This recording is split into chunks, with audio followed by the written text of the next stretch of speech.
গোপীনাথ বলদ কি বলতে চায় একটু শুনুন। এই বলদকে নিয়ে ভিডিও করা আমি বন্ধ করে দিয়েছিলাম আপনাদের অনুরোধে।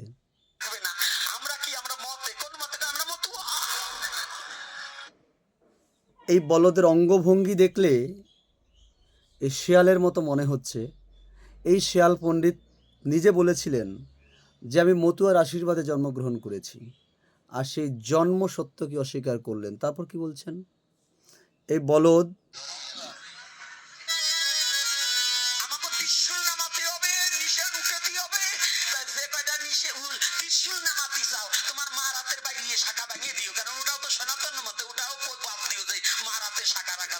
তার মানে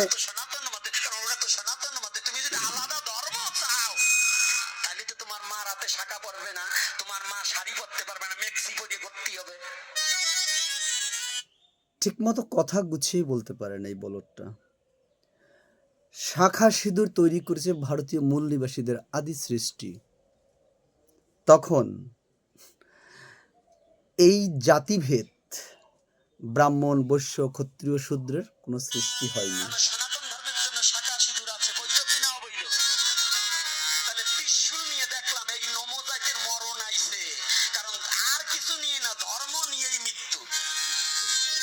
নমজাতির অসুবিধা হচ্ছে তোমার মতো বলদের জন্য, কুলাঙ্গারদের জন্য। তোমার মতো বলদ যেগুলো আছে তারা নিজেরা গোলামি করছে।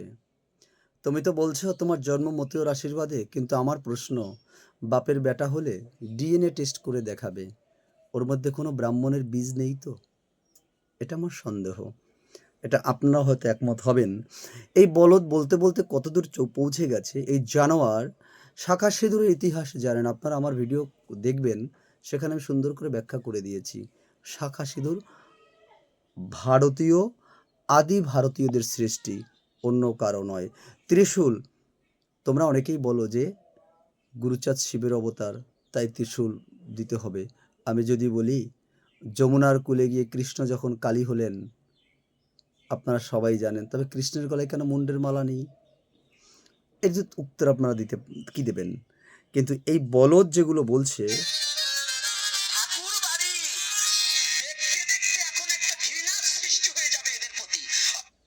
ঠাকুর বাড়িতে এই বলদ যেদিন থেকে যা গেছে, সেদিন থেকে ঠাকুর বাড়িতে এক এক আরও, এমনি তো ব্রাহ্মণবাদের প্রচেষ্টা ঠাকুর বাড়ি থেকে চলতো, এখন আরো বেশি হচ্ছে।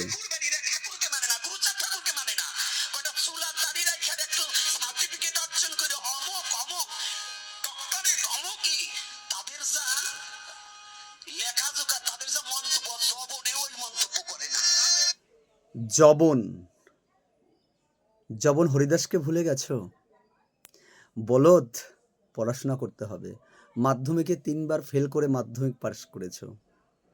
যদি তুমি শিক্ষিত একজন পিএইচডি যারা করেছেন তাদেরকে নিয়ে মন্তব্য করতে পারতে না, কারণ এই জায়গার যোগ্যতা তোমার নাই।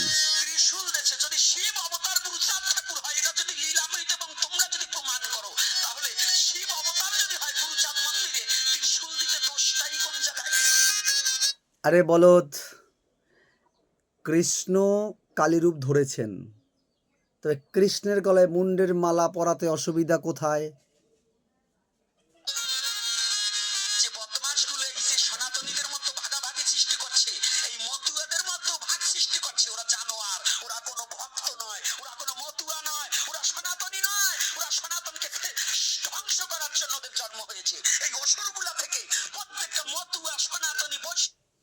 ওরে বলদ, অসুর জাত সম্পর্কে জানা আছে? তোর বাবা না, শুধু তোর ঠাকুরদাও ছিল এই জাতের। সেই আর তুই আজকে তোর ডিএনএ টেস্ট, তুই এতটা অসভ্য যে তুই তো স্বজাতি বিরোধী কথা বলিস। তুই আসলে মানুষের বাচ্চা হতে পারিস না। তুই আসলে একটা জানোয়ার, একটা অসভ্য।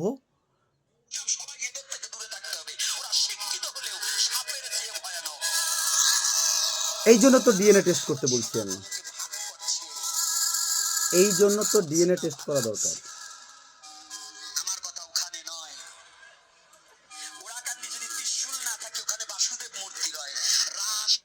আরে বলদ, এইটা তোর বোঝার ভুল।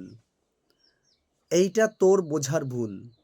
বই তো পড়িস না, লোকের কথা শুনে বিভিন্ন লোকের তথ্য চুরি করে নিয়ে নিজের মুখে ছেড়ে দিচ্ছ। এক জায়গায় ডিবেট করতে চেয়েছো, ডিবেটে অংশগ্রহণ করতে চেয়েছি, কই দম থাকলো না ডিবেটে বসার। যদি মানুষের রক্ত থাকে শরীরে তবে ডিবেটে আসবে, যদি মানুষের রক্ত থাকে। আর যদি ওই হয়, কথা নেই। আর মতুয়াদের মধ্যে বিভক্ত করছিস তুই, কাজেই তুই সাবধান হয়ে যাস। যদি বাপের বেটা হয়ে থাকিস ডিবেটে আসবি।